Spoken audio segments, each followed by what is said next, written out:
세월이 참 빠르죠.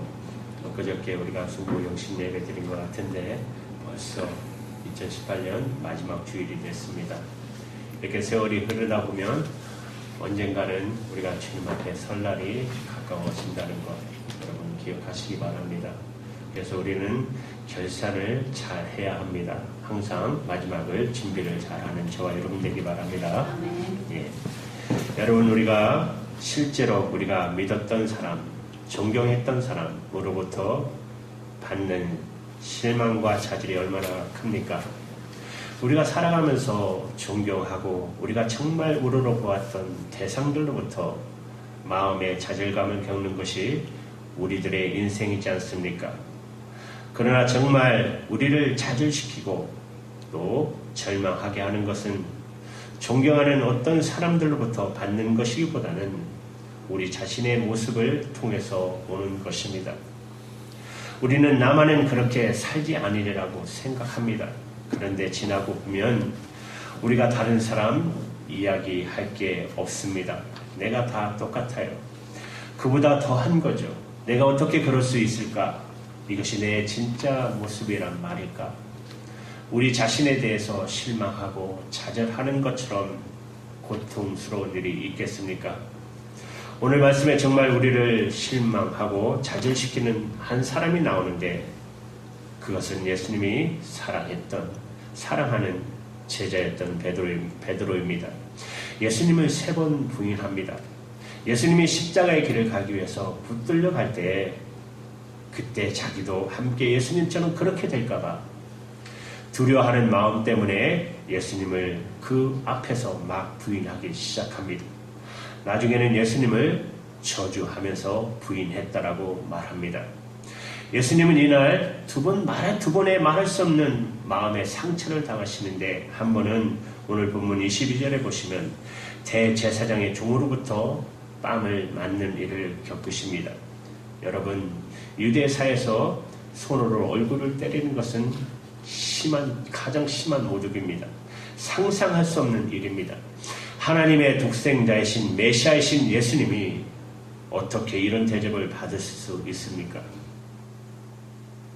예수님이 당하셨던 고통스러운 일이었고 그러나 살아낸 여러분 그보다 훨씬 더 예수님의 마음을 아프게 했던 것이 그렇게 사랑했던 제자 베드로가 자기 앞에서 예수님 바로 앞에서 그 옆에 계신 곳 바로 옆에서 예수님을 부인하는 것이에요. 예수님을 부인했고 그것도 예수님을 저주하면서 부인했던 일이에요. 살아낸 여러분 사랑하는 사람으로부터 배신당할 때 그때 고통은 말할 수가 없죠. 그러나 여러분 예수님의 마음은 말할 수 없이 아프시지만 배신하는 베드로의 자신의 심정은 여러분 어떻을까요? 누가복음 22장에 보면 이 말씀을 좀 더 자세하게 그려주고 있어요. 베드로가 예수님을 3번째 부인했을 때 그때에 예수님께서 베드로를 돌아보셨다고 말합니다. 베드로와 예수님의 눈이 마주친 거죠. 그때 예수님의 눈을 보고 베드로는 바깥들로 뛰어나가서 통곡하고 울었다고 기록하고 있습니다. 여러분 베드로의 심정은 어떨까요? 자기가 예수님을 3번씩이나 부인하게 되리라고 상상도 하지 못했어요. 자기는 예수님을 위해서 죽을 수 있다라고 생각했던 사람이에요. 그런데 자기 입으로 예수님을 부인하고 저주까지 했다고 말합니다. 베드로는 더 이상 사는 것이 아니었을 것입니다. 여러분 베드로의 심정을 알 수 있습니까? 충분히 이해하고 알 수가 있을 것 같아요. 어쩌면 우리의 모습이니까요. 베드로가 누구죠? 이 세상에 예수님을 부인하지 않을 수 있는 어떤 일이 있어도 예수님을 부인하지 않을 수 있는 유일한 사람이 있다면 아마 베드로일 것입니다. 베드로는 예수님의 사랑하던 제자입니다. 누가 말해도 수제자였습니다. 베드로는 예수님이 하나님의 아들이시고 주는 그리스도시요 살아계신 하나님의 아들이라고 고백했던 최초의 사람입니다. 베드로는 수없는 기적의 현장에 있었고 자기도 물 위를 걷는 기적을 체험했습니다. 아니, 변화상에서 변화된 예수님을 봤습니다. 하나님의 천국의 모형을 봤습니다. 그렇게 했던 사람입니다. 베드로는 예수님께 자기가 죽는 일이 있어도 예수님을 절대 버리지 않을 거라고 호언장담했던 자신입니다. 그런데 그 베드로가 예수님을 죽을 것 같은 두려움에 한경이라고 해서 3번이나 부인했다면, 그러면 사랑하는 여러분 어떻게 해요? 어떻을까요? 베드로의 심정은 3번이나 부인했다면 그러면 어떨까요? 여러분 어떠세요? 베드로와 똑같은 상황이 벌어진다면 나는 어떨까? 베드로가 그랬다면 나는 과연 끝까지 믿음을 지킬 수 있을까? 나를 다시 돌아보게 합니다. 베드로가 이 정도인데 나는 어떨까? 우리는 어떨까? 그런데요, 놀라운 것은 베드로가 예수님을 3번 부인했지만 이것이 베드로의 인생의 끝이 아니었다는 사실입니다. 베드로에 있어서 예수님을 3번 부인했던 것이 그 인생의 끝이 아니었었어요. 예수님께서 베드로를 돌아보실 때 예수님이 도대체 어떤 눈으로 베드로를 돌아보셨을까요? 예수님께서 베드로를 책망하는 눈으로 보셨을까요? 아닙니다. 여러분, 누가복음 22장에서 31절 32절에 보면 예수님은 베드로가 예수님을 부인할 것에 대해서 이미 예언하셨어요. 예수님은 다 알고 계셨어요. 시몬아 시몬아 보라, 사단이 밀가부터 타려고 너희를 청구하였으나 그러나 내가 너를 위하여 내 믿음이 떨어지지 않기를 기도하였노니 너는 돌이킨 후에 내 형제를 굳게 하라.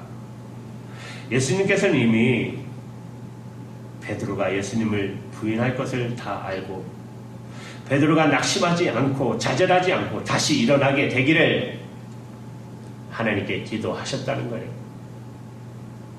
베드로의 본래 이름은 시몬입니다. 이 베드로라는 이름을 예수님이 주셨는데 여러분 잘 아시는 대로 반석이라는 뜻입니다.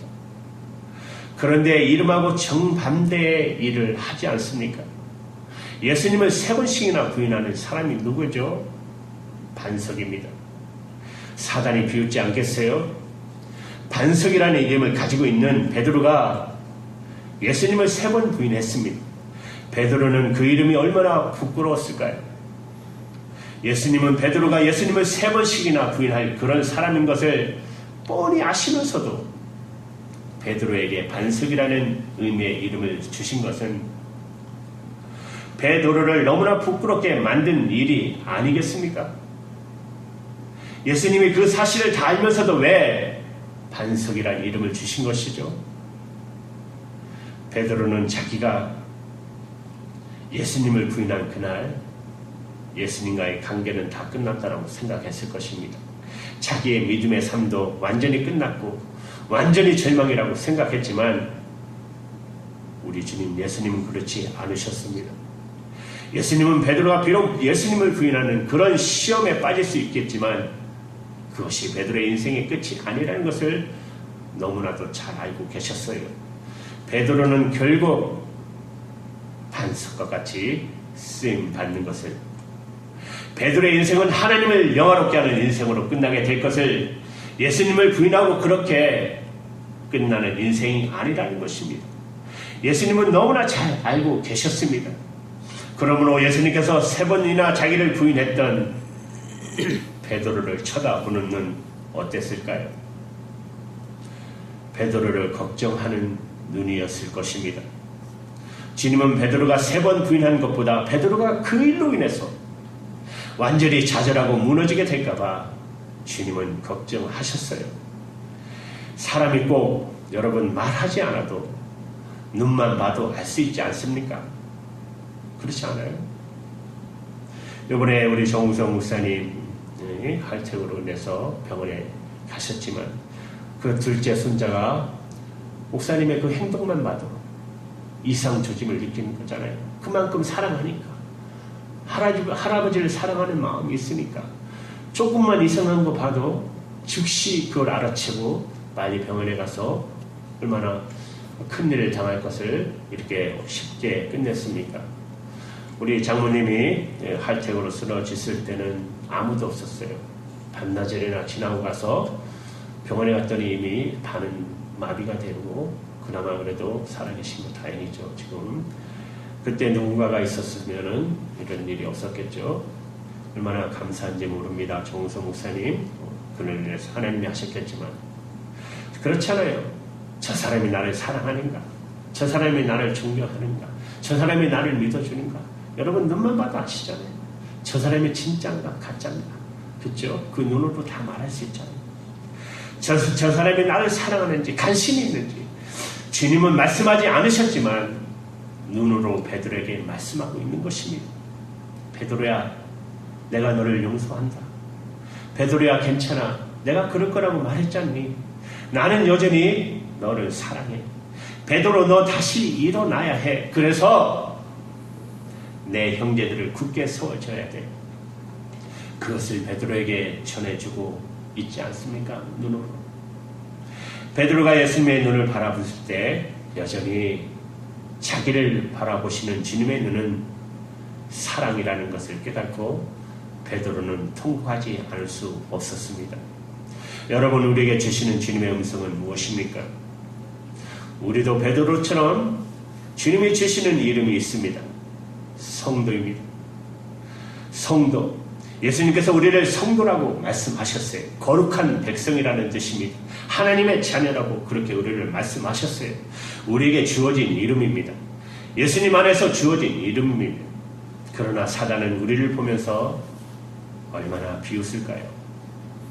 여러분, 지난 한 해를 살아오면서 사탄이 얼마나 참사합니까? 너가 성도라고? 너가 하나님의 자녀라고?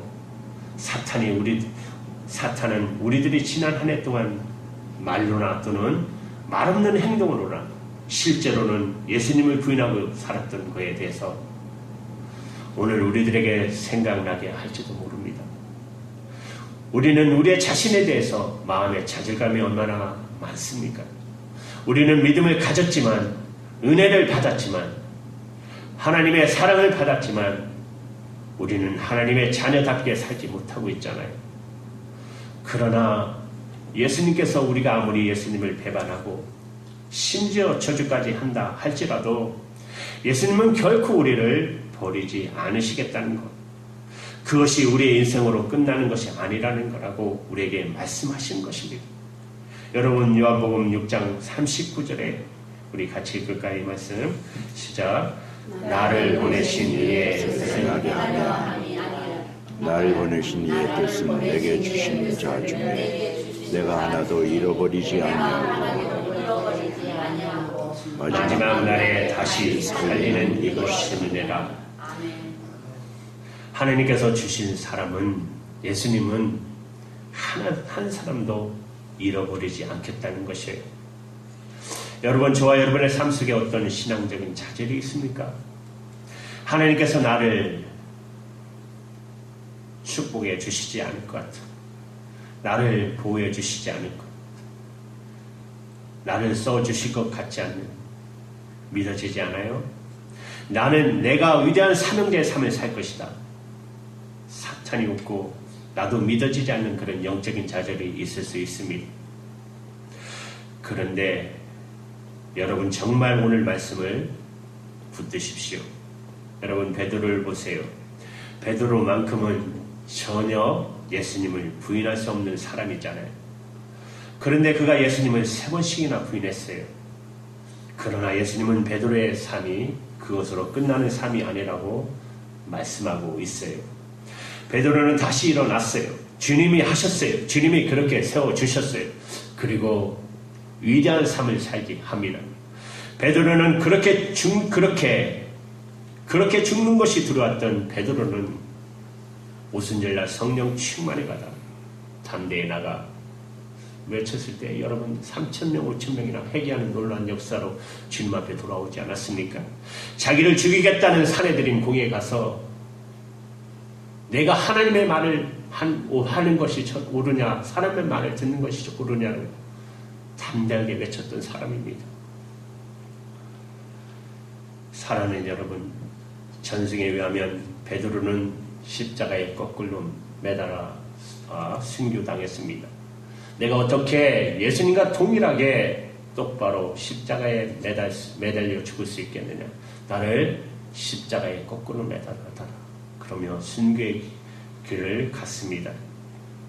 베드로의 삶은 정말 위대한 승리자의 삶을 사고 마칩니다. 이유는 예수님께서 그렇게 하셨어요. 주님이 그렇게 해주시는 것입니다. 오늘 이 시간 저와 여러분의 마음에 여러분의 삶이 실패라고 느끼고 여러분 스스로에 대해서 좌절을 느끼고 하나님께서 여러분을 써줄 거라고 믿어지지 않는 분이 있다면 오늘 베드로의 역사하신 그 예수님께서 여러분에게 똑같이 역사하신다는 것을 믿으시기 바랍니다. 아멘. 낙심하지 말라.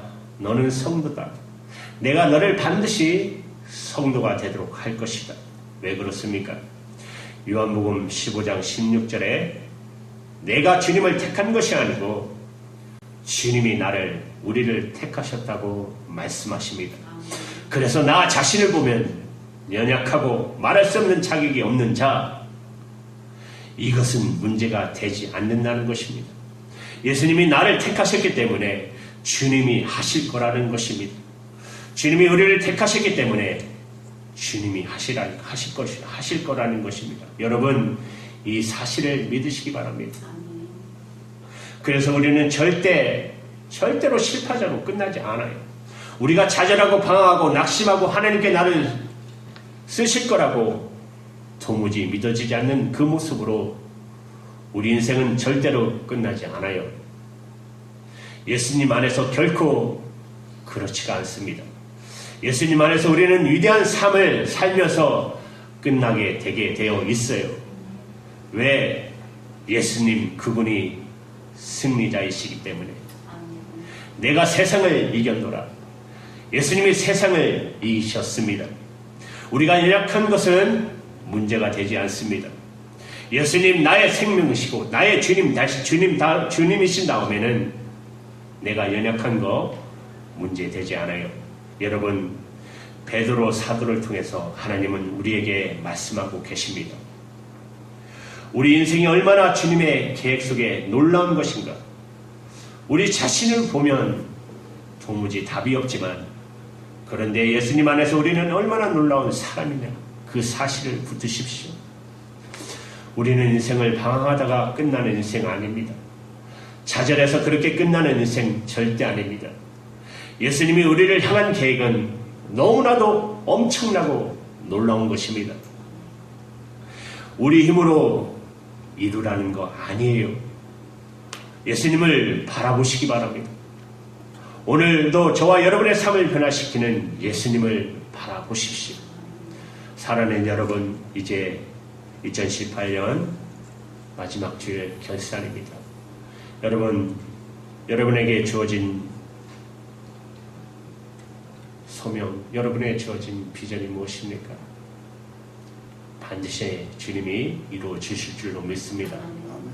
그날까지 여러분, 때로는 좌절이 오고 때로는 내가 왜 이럴까라는 절망감이 빠질 수 있을지나 그때마다 여러분 예수님을 바라보십시오.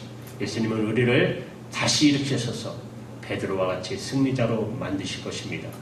그렇게 아름답게 살아가시는 저와 여러분 되기를 주님의 이름으로 축복합니다. 아멘.